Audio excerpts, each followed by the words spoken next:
Jenny, quand je la prends dans mes bras, quand je lui fais un câlin, physiologiquement, il se passe un truc, peau contre peau. Enfin, ma peau aime sa peau. Enfin, tu vois? Et ça, clairement, il y a un truc physiologique, physique, qui fait que c'est elle et pas une autre. Ça c'est clair.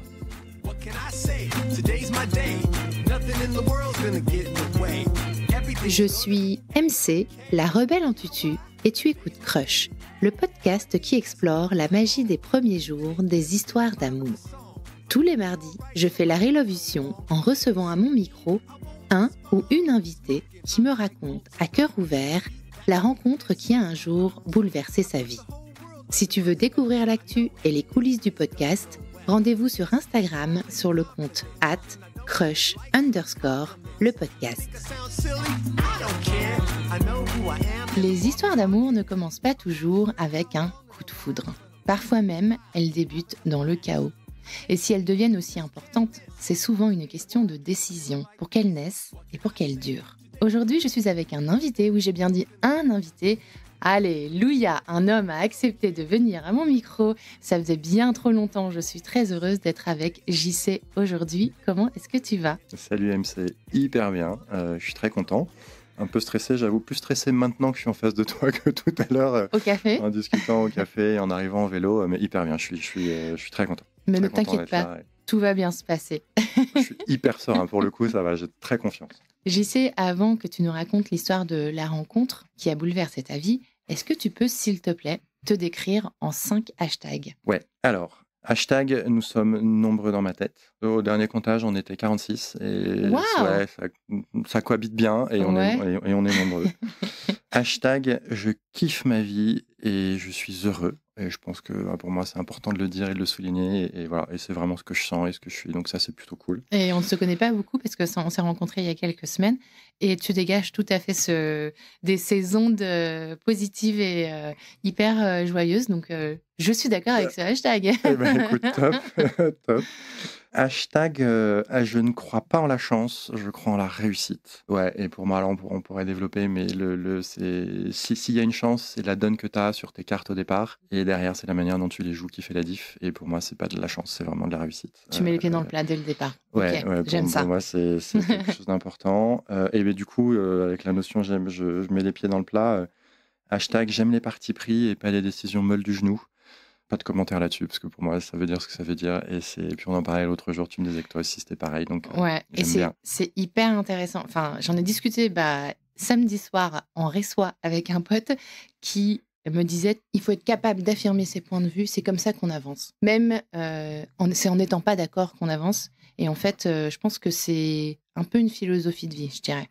Bah, je suis complètement d'accord, parce que à partir du moment où tu peux ne pas être d'accord tout en écoutant les points de désaccord des autres, Ouais. sans forcément les accepter, et d'être dans le vrai débat et pas ce qu'on entend, Ouais. tu vois, comme par exemple hier soir à la télé, dans les faux débats politiques. Ouais. Ça, pour moi, c'est important. C'est d'avoir l'esprit qu'un point de vue n'est que la vue d'un point. Pour moi, c'est une phrase que j'aime beaucoup.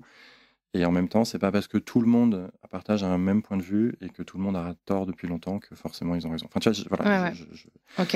Et je discutais il y a pas très longtemps comme ça avec quelqu'un qui me disait ouais, mais tu comprends s'il y a du bad buzz et trucs et machin. Je dis mais tu sais quoi, au moins le jour où t'as des haters, bah c'est bien, c'est aussi une bonne nouvelle quand tu commences à pas plaire à tout le monde, c'est plutôt sympa. Et j'aime bien cette idée. Effectivement. Donc voilà, et puis Il t'en reste un, non ? ouais, j'en ai un ou deux. Hashtag j'ai de la suite dans les idées, je trace ma route, peu importe le regard des autres. Et tu as Pour moi, gagné l'Oscar du hashtag le plus long de toutes bah, les heures de Crush. top. Et un dernier en clin d'œil à ma compagne, hashtag j'ai une femme et des enfants de ouf. Et qui sont des vrais piliers pour moi, et qui sont des vrais piliers et que des piliers. C'est-à-dire que sur une chaise, il y a 4 piliers, et c'est un des piliers parmi d'autres. Voilà. Pour moi, c'est pas tout mettre ça dans le même bateau et dans le même sac. Voilà. Crush, c'est une exploration au cœur de la rencontre amoureuse, et à travers ce podcast, je me demande notamment dans quelle mesure notre éducation et notre environnement familial influencent le choix et nos préférences en matière de partenaires. Peux-tu me dire, toi, dans quel type de famille tu as grandi, dans quel type d'environnement ? Moi, j'ai vécu dans une famille éducation hyper judéo-chrétienne. Alors déjà avec un profil de parents pas classique, parce que donc ma mère française, d'origine française, mon père chilien, mais d'origine chilien parce que né au Chili Et d'origine, lui, ses parents étaient allemands et suisses, donc un Ok. vrai melting pot. On a vécu en Afrique pendant un certain nombre d'années, moi jusqu'à l'âge de 7 ans. Et T'étais où en Afrique? T'étais où? en Côte d'Ivoire. Quand je suis rentré, mon père est resté là-bas, donc éducation très judéo-chrétienne, plutôt éduqué finalement par ma mère, parce que mon père était encore en Afrique et qu'il est rentré quand j'étais ado. Mais voilà, avec des valeurs assez fortes, parfois trop. Tu vois, moi j'étais en mode de famille de temps en temps, quand je partais en vacances chez mes copains. Je partais, le dernier mot de ma mère, c'était fais-moi honneur, mon fils. Donc c'est vrai, Ah, il y avait un truc incroyable. là-dedans qui était horrible, en fait, hein, que j'aimais pas du tout et qu'aujourd'hui j'ai réussi à m'en détacher. Et en même temps, voilà, j'étais là-dessus. Et très ouvert vers l'autre, très dans le côté on accueille, on accepte. J'étais forgé dans le voyage, beaucoup. Et pour moi, le voyage est quelque chose d'hyper important. Là, aujourd'hui, où j'évolue, tu vois, par rapport à mes hashtags, c'est que il y avait un peu un côté ouais, Jean-Christophe, je veux voir qu'une tête, dépasse pas du cadre. Quand tu prends un coup, tant l'autre joue. Et pas de vague. Tu vois, un jour, quand j'étais adolescent, parce que mon grand frère avait une crise d'adolescence particulière, un jour, ma mère m'a dit non, non, toi, t'as pas le droit, ton frère, il fait une crise d'adolescence pour deux. Enfin, tu vois, donc Ouais. c'était assez comme ça. Ce qui explique aussi après que j'ai vécu un peu pour mes parents à un moment donné, et puis depuis quelques années, c'est enfin, je prends mon envol et je sors de tout ça. Mais en même temps, ça me donne cet éventail large de. Je suis capable de dormir sous un pont avec mon sac à dos en voyage loin, comme de dormir dans un hôtel 5 étoiles. Ok. Et j'ai vraiment cet éventail-là de souplesse et d'adaptabilité. Et ça, je pense que c'est vraiment quelque chose que mes parents m'ont donné et je les en remercie. D'ailleurs, je me souviens quand j'avais eu 30 ans, pour mon anniversaire, je les avais appelés moi en leur disant merci de l'éducation que vous m'avez donnée parce que c'est assez ouf et grâce à vous, je peux faire pas mal de choses. Ils sont toujours ensemble aujourd'hui, tes parents? Ouais, ils sont toujours ensemble. Tu as quel âge aujourd'hui? Alors, à l'état civil, 46. Dans ta tête? Et dans ma tête, je suis plutôt à la trentaine. Et au moment où tu vas rencontrer Jenny, car Ouais. c'est l'histoire de ta rencontre avec Jenny que tu vas Absolument. nous raconter, tu traverses quelle période de ta vie? Dans quel état d'esprit tu es? Est-ce que c'est un moment où tu es heureux, où tu es bien dans tes baskets, ou plutôt un moment où tu doutes, où tu te poses plein de questions, où tu es en recherche de quelque chose?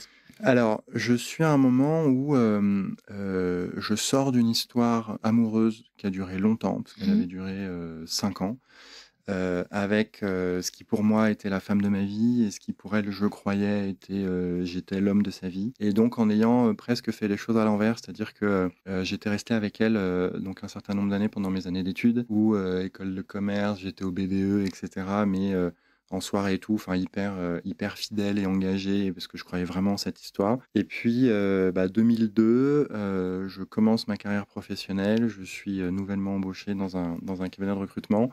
15 jours après la fin de ma période d'essai, la nana en question m'annonce que j'attendais que tu sois stabilisé pour te dire qu'en fait, je te Ciao. quitte, salut. Complètement inattendu, soit je l'ai pas vu, soit je voulais pas le voir. Hein, tu sais, tu peux avoir aussi Ouais. cette espèce de déni, mais après, même pour m'être passé l'histoire, souvent, bref, j'avais pas vu les signes précurseurs avant-coureurs. En plus, après, j'apprends qu'elle me quitte pour un mec de 20 ans de plus que nous. Donc, je pars. Donc, voilà, bref. Donc, je suis pas bien. Et donc, je commence cette vie professionnelle-là. Et je me dis, alors consciemment ou pas, en fait, je redeviens étudiant ou l'étudiant que j'ai pas Ouais, que été. t'as pas été. Et donc je profite de la vie. Je sors quasiment tous les soirs, sauf le week-end, parce qu'il faut bien que je récupère quand même pour être en forme au taf la semaine d'après. Et donc, je suis pas du tout en mode me remettre en couple ou quoi que ce soit. Et même presque, je pense que j'étais le hashtag connard dont beaucoup de nanas peuvent parler, malheureusement stigmatisé. Je pense que vraiment j'étais ça. Ça veut dire Ou quoi? ça veut Hashtag dire connard. que j'enchaîne et j'ai Les plusieurs conquêtes. copines en même temps et je Ok. conquiers et je suis plutôt en mode je vis mal ma séparation et un peu je vais me venger quoi. Et Ouais. c'est un peu les femmes, vous êtes toutes des connasses et voilà, je vais un peu me venger là-dessus. Et donc je suis dans ce mood-là.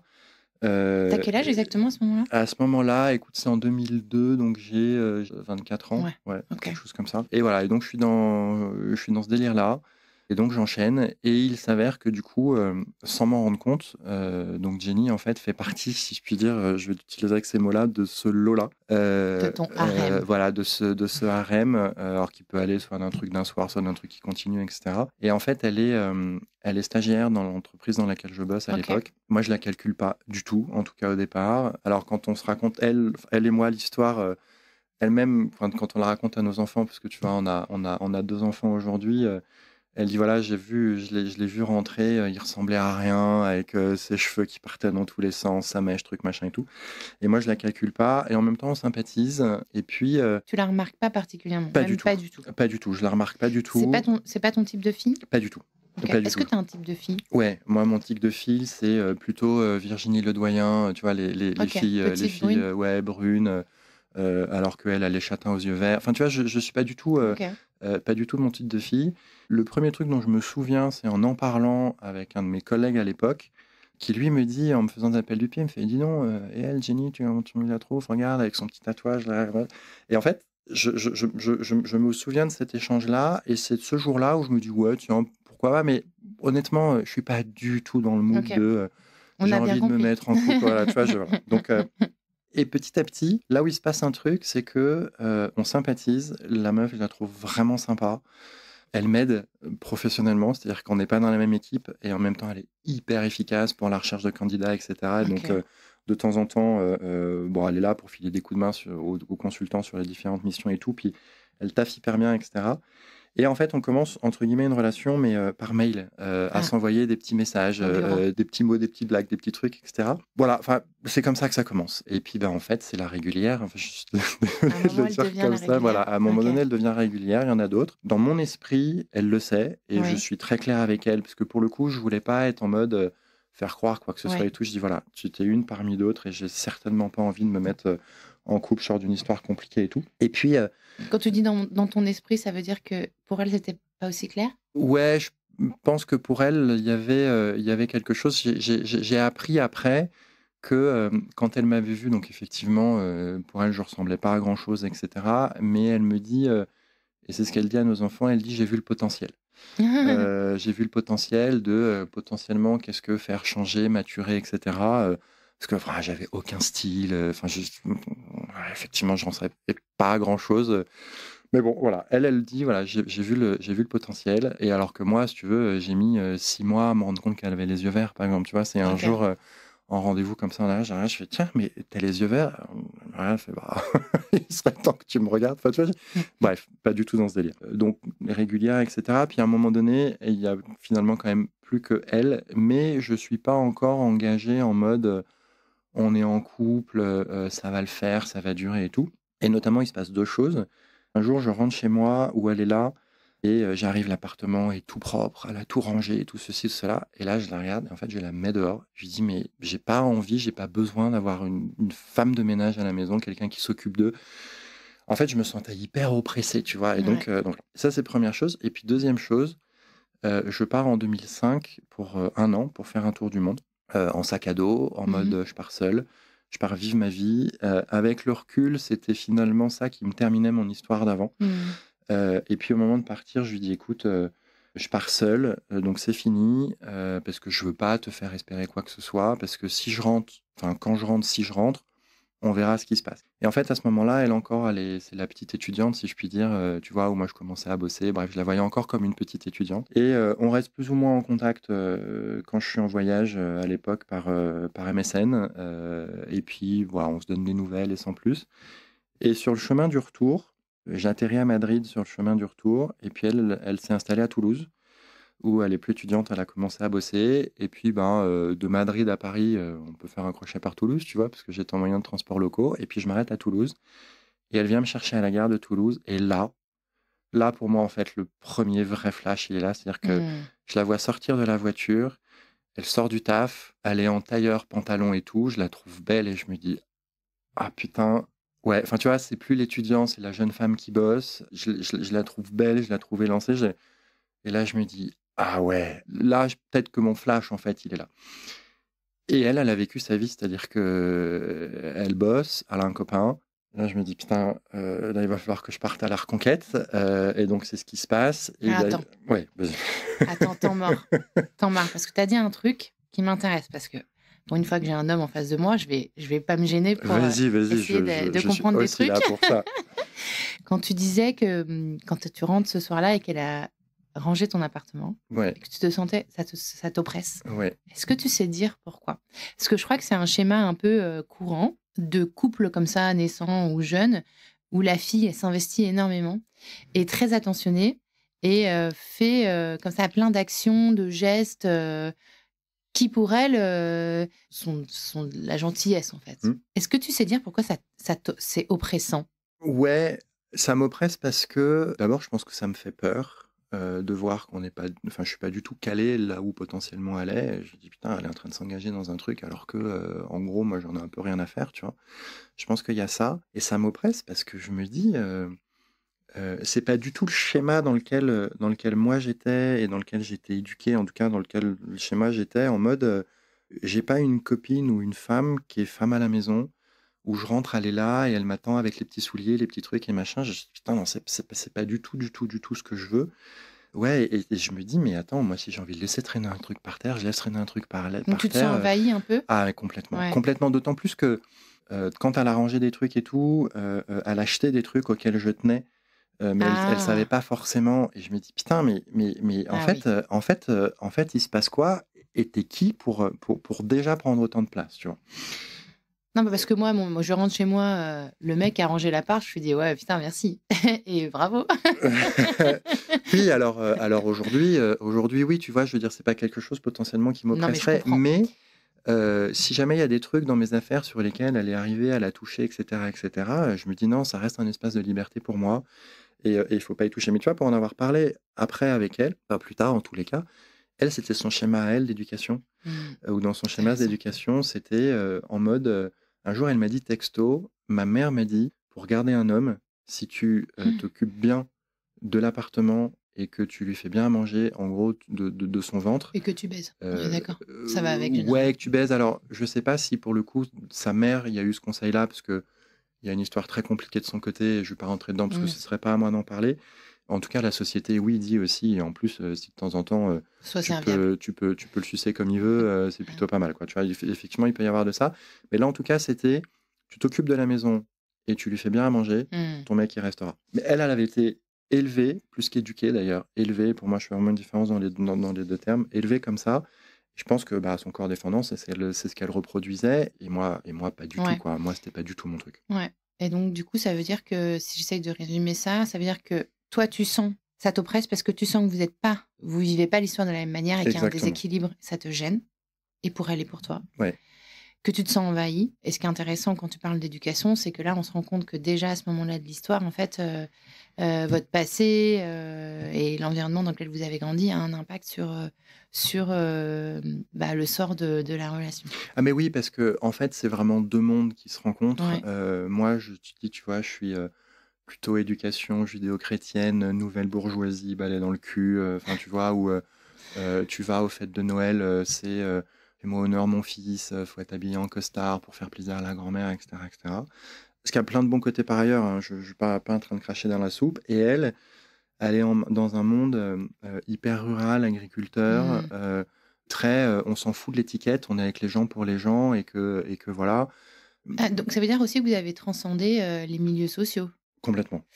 Et ça, c'est intéressant parce que tu sais que Bourdieu dit que le coup de foudre ne tombe jamais par hasard. Sous-entendu, ça copine toujours avec, des gens qui nous ressemblent en termes de milieu social et références culturelles. Ouais, alors nous, c'est pas le cas. Moi, pour moi, en tout cas, et ce qui fait que je sais pas si je peux parler, enfin, non, je sais que je peux pas parler de coup de foudre, sauf quand elle sort de sa voiture Ouais, enfin peut-être, là, tu nous l'as mais fait ouais, quand ouais, même, hein. ouais, non, sauf quand elle sort de sa voiture. Non, il y a un truc sur lequel j'ai toujours été admiratif et je suis encore aujourd'hui admiratif d'elle, c'est qu'elle a la niaque et qu'elle a réussi à sortir du milieu social duquel elle était, à la force du poignet, où elle s'est donnée, et elle est allée chercher ce qu'elle voulait, tu vois? Elle était pas en mode passif et cetera. Tu vois, tout à l'heure quand je disais, hashtag: «Je crois pas en la chance, je crois en la réussite», pour moi, elle incarne ça Mmh. et c'est vraiment là-dessus qu'on se retrouve et puis on se retrouve aussi sur la dimension milieu social, dans le sens où moi, en fait, je suis hyper à l'aise dans son environnement social parce que je me sens avoir la possibilité d'être qui je suis, sans contrôler l'image que je dégage. Heu Alors que dans le tien, tu contrôles Ouais, alors que plus. dans le mien, en tout cas pendant longtemps, il y avait Mmh. plutôt un truc de, faut rentrer dans le moule, Mmh. ça tu peux pas trop dire, tu peux pas trop faire, enfin tu vois? J'avais des oncles, en gros, moi qui me donnaient des nouvelles, quand ils savaient que j'avais eu une bonne note à l'école ou que Mmh. donc c'était très sur Mmh. cette dimension-là de la réussite. Tandis qu'elle, c'est, Vraiment, tu es là pour ce que tu es et on t'apprécie, on t'accueille pour ce que tu es et pas pour ce que tu montres, ce qu'on voudrait que tu sois, tu vois. Et ça, c'est quelque chose sur lequel moi, je me suis senti tout de suite, très vite, très bien chez elle, avec elle, dans sa famille, et plus que dans la mienne, tu vois. Et encore aujourd'hui, les fêtes de Noël, par exemple, ouais, j'ai une préférence d'aller passer les fêtes de Noël chez elle, en famille chez elle, parce que tu as vraiment un côté très détendu, très franc, on s'amuse, et encore une fois, on accueille la personne pour la personne. Ou moi, il y a encore un peu un côté un peu étiquette, Tu un dois truc, un encore mettre le machin. costard? Non, je le mets plus, parce que depuis longtemps maintenant, je l'ai fait péter et que je suis plus un peu dans la provoque, etc. Mais je pense que c'est ça vraiment, vraiment qui nous rapproche, ouais, absolument. Et après, alors peut-être pour parler pour elle, il y avait probablement aussi cette ambition de changer d'environnement social et de milieu social. Et je pense Ouais. que je représentais ça aussi Ouais. pour elle, de se dire, Très intéressant. c'est une manière d'y accéder. Tu vois. Ouais.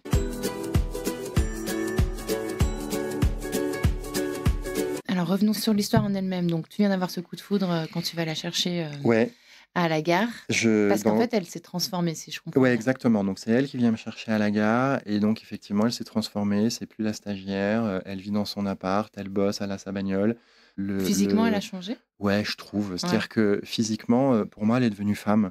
C'était plus, je te dis, tu vois, sans être péjoratif, je disais la petite stagiaire. Là, pour moi, c'est une jeune femme que j'ai en face de moi. Et je me dis, ah putain, ouais. Et puis après, est-ce qu'il y a une espèce d'orgueil un peu mal placé de dire que. Elle t'a pas attendu. Non, absolument. Elle m'a pas attendu. Et elle a eu bien raison. Et elle a un mec. Et je me dis, putain. Alors, bon, on se retrouve. C'est-à-dire que. Je dors chez elle, on couche ensemble, et sexuellement, c'est toujours ouf. Et pour le coup, ça l'a toujours été. Et pour moi, c'était quelque chose d'important. Mais tu vois, il y a ce truc-là. Et en même temps, je vois que je reste pas longtemps, je reste une dizaine de jours. Mais en 10 jours, à la fois elle est gênée, à la fois elle est bien, parce qu'elle a elle aussi son histoire, etc. Mais donc, elle se pose, elle, plein de questions. Et puis, on échange là-dessus. Et moi, en fait, là, je me dis, là, c'est elle. Enfin, tu vois, là, pour le coup, j'ai pas de doute. Et je me dis, c'est elle. Et Ça veut dire quoi, c'est elle?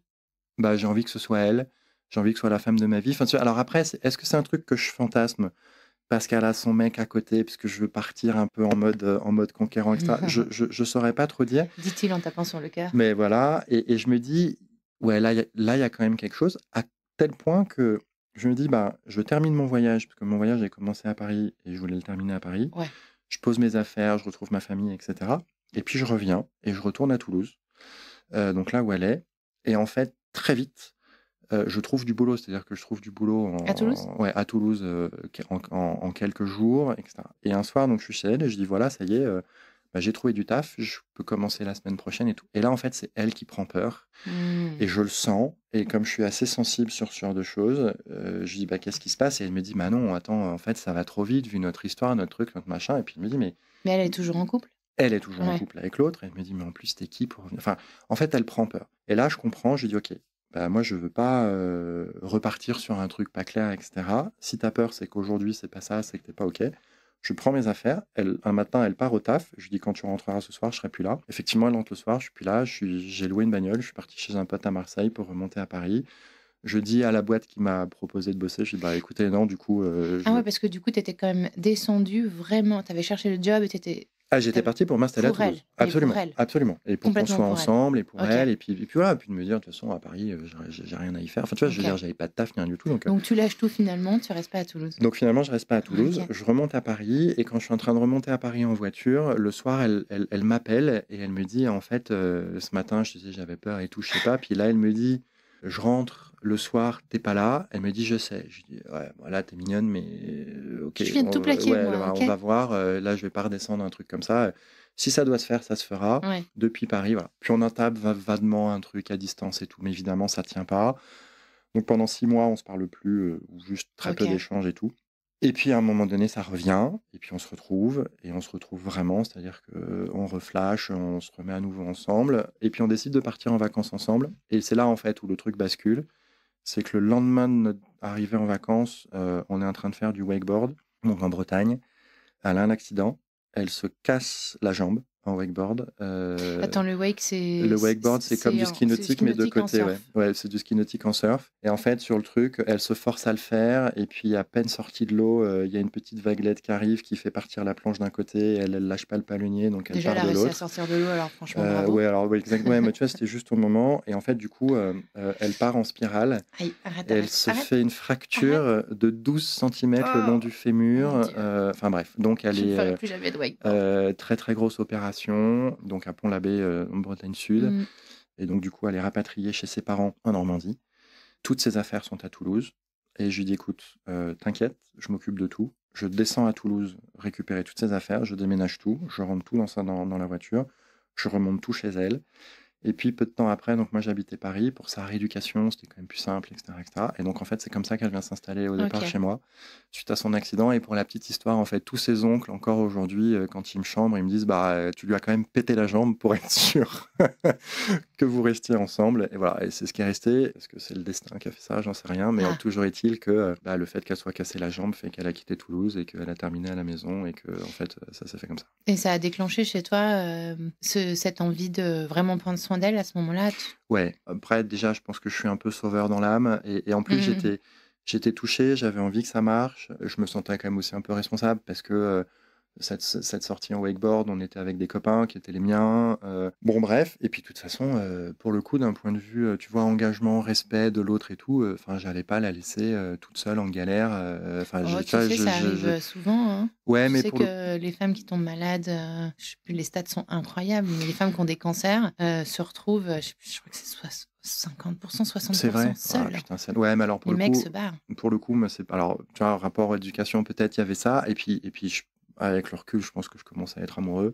Et puis ça, pour le coup, c'est pas moi, c'est pas mon éducation. Je pouvais pas la laisser comme ça. Alors, j'aurais pu juste faire le déménagement de Toulouse à Paris, puis après terminer, mais non, ça se fait comme ça. Je suis à Paris, je fais régulièrement des allers-retours entre Paris et la Normandie, Normandie et Paris. Et puis à un moment donné, je lui dis, écoute, c'est quand même plus simple que tu viennes à Paris. On trouve un bon ostéo à Paris pour sa rééducation. Puis voilà, et puis c'est comme ça que ça se fait. Puis ça fait une vingtaine d'années maintenant. Donc, alors je dis une vingtaine d'années parce que je suis pas précis sur le chiffre. Hein. Voilà. Et pif, paf, pouf, Pif, 20 ans paf, plus pouf, tard. 20 ans plus tard, ben, on est encore là, on a 2 enfants. Oui. Un garçon de 10 ans, une petite fille de bientôt 7. Puis ben, tout va bien, quoi. Tout Ok. va bien. Et on y travaille parce Oui. que, hein, on en parlait tout à l'heure en off. Pour moi, le couple, c'est quelque chose, pour qui dure, c'est aussi une décision qui fait que ça dure. Parce que la vie n'est pas un long fleuve tranquille et qu'on a eu des moments difficiles, qu'on a eu, on a eu parfois des coups de canif aussi et des trucs compliqués. Mais pour moi, c'est toujours la dimension, il y a une co-responsabilité quand ça fonctionne ou quand ça fonctionne pas. Et à un moment donné, de dire, quand il peut y avoir des moments compliqués, et de se dire, attends, mon gars, t'es avec elle, s'il se passe quelque chose, c'est que t'as une co-responsabilité aussi à avoir et qu'il y a un truc qui manque ou pas, ou que tu fais trop ou pas assez. Et pour moi, c'est important d'en parler, d'en échanger, de poser les choses.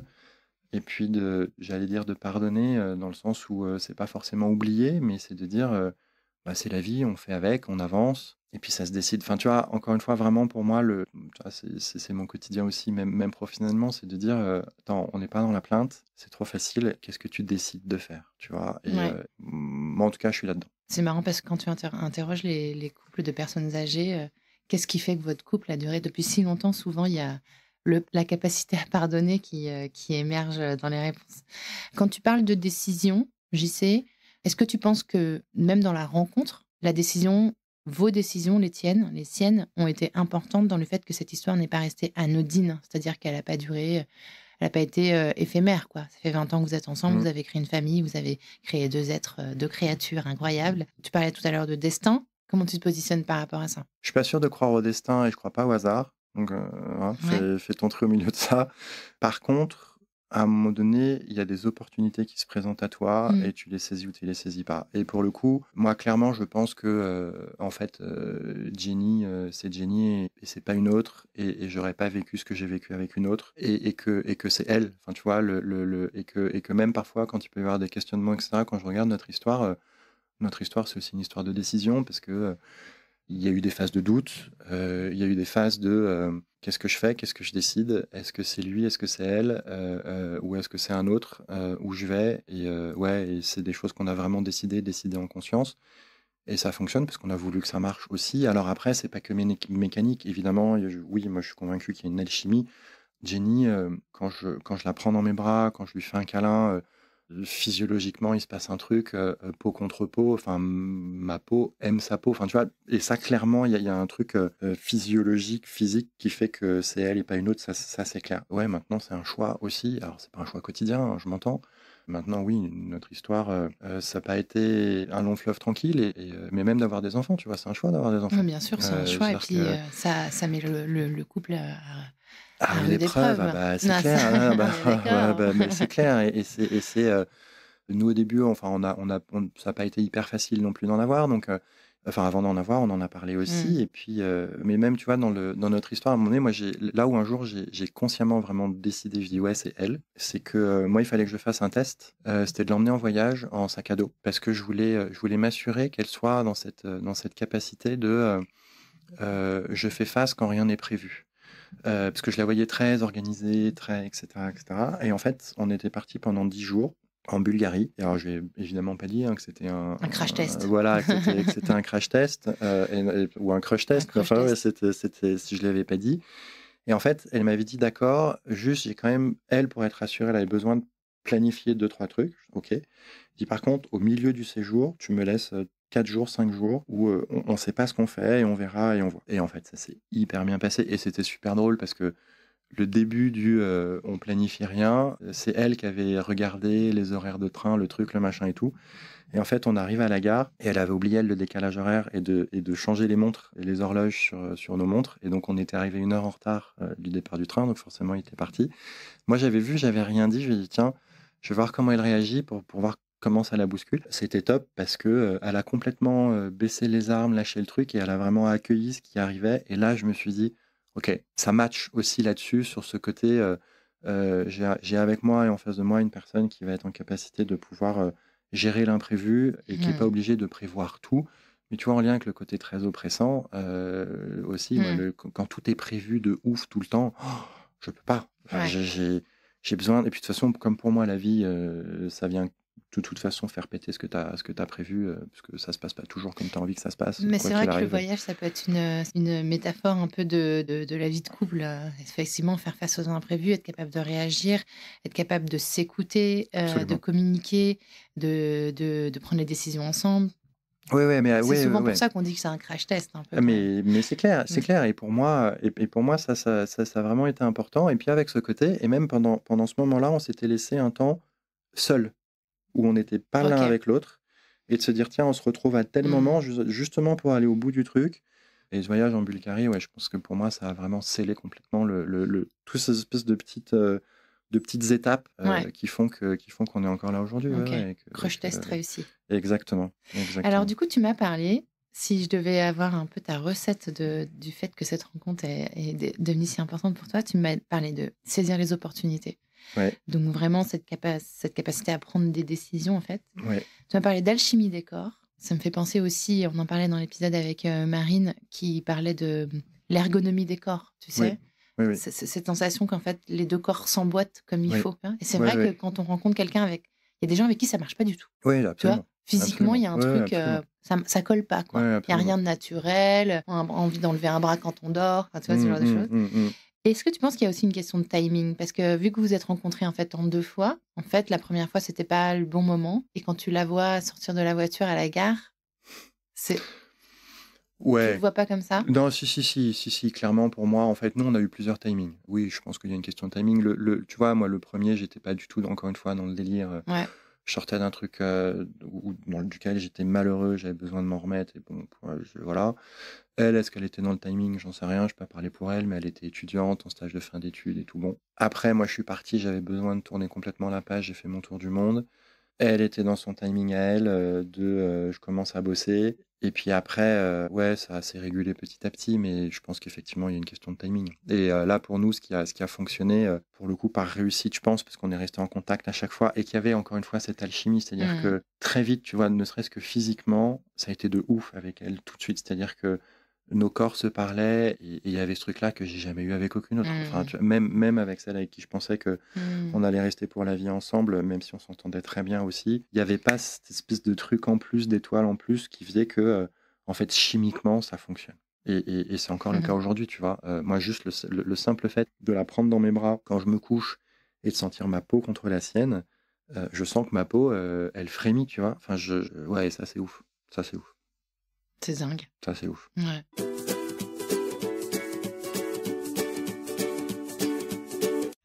JC, pour conclure, attention. Les hashtags pour décrire Jenny. Alors, j'en ai préparé, effectivement. Hashtag pour voir la couleur d'une brique, elle casse un mur, parce qu'elle a son caractère et qu'elle a besoin... Elle est très jusqu'au boutiste, pour le meilleur et pour le pire. Et voilà, donc hashtag pour voir la couleur d'une brique, elle casse un mur. Hashtag, elle fait les meilleurs cookies de Paris. Chance. Ouais, truc de ouf. Je voulais t'en ramener et il n'y en avait pas. Voilà, donc on va se revoir prochainement pour que tu confirmes ce hashtag-là. Quand je passerai dans ton podcast. Absolument, exactement. Mais tu vois, pour le clin d'œil, je te disais, elle est jusqu'au boutiste, elle va au bout de ce qu'elle fait. Je suis très admiratif. La cuisine, elle est cuistot aujourd'hui et c'est une reconversion professionnelle. Avant, elle était ingénieure commerciale, informatique, etc. Et elle a tout plaqué, elle est au bout de son truc et elle réalise qu'elle voulait faire depuis qu'elle était toute petite. Donc c'est pour le clin d'œil. Hashtag, il vaut mieux l'avoir dans son camp que contre, que dans l'autre. Et ça, je le dis parce qu'un jour, c'est elle qui me l'a dit. Elle m'a dit, il vaut mieux que je sois avec toi que contre toi. Ok, message reçu. Ouais, je pense que c'est très, très juste. Et puis, hashtag, c'est mon amoureuse, ma partenaire, mon associé. Et c'est le cas à force 1 ou à force 9. Et je pense qu'on forme... on forme une bonne équipe, au final. Parfois, on est chacun dans son canot, mais on reste dans le même bateau. C'est Jenny, quoi. C'est mon bouchon. Ça veut dire quoi, c'est ton bouchon ? C'est le surnom que je lui donne. D'accord. Tu sais, quand tout va bien, comme elle m'appelle Jean-Christophe quand ça va pas. Quand elle m'appelle Jean-Christophe, je me dis, aïe, putain, je vais prendre cher, j'ai dû faire une connerie. Quand tout va bien, je l'appelle pas Jenny, je l'appelle mon bouchon. Voilà, c'est hashtag mon bouchon. Je voulais quand même te poser une toute dernière question. Vas-y, je t'en prie. Est-ce que tu as un message à adresser à Jenny ? Est-ce que j'ai un message à adresser à Jenny ? Alors, je vais dire, est-ce que je lui dis assez ? D'abord, je t'aime, c'est clair. Et ça, je sais que je lui ai dit hier, tu vois. Et puis un deuxième, c'est putain, si tu croyais en toi autant que je crois en toi, waouh. Donc fonce et vas-y. Et moi, je te soutiens. Et vas-y, quoi. Va au bout. Tu m'as mis les larmes. Merci, JC. Avec plaisir. Et merci de ton invitation.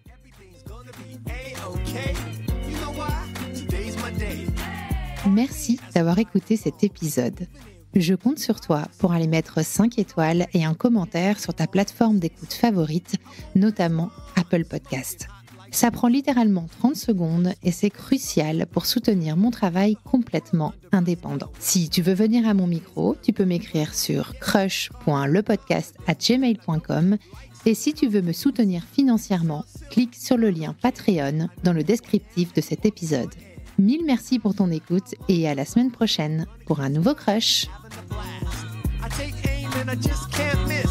Ask me why do I feel like this? What can I say? Today's my day. Nothing in the world's gonna get in the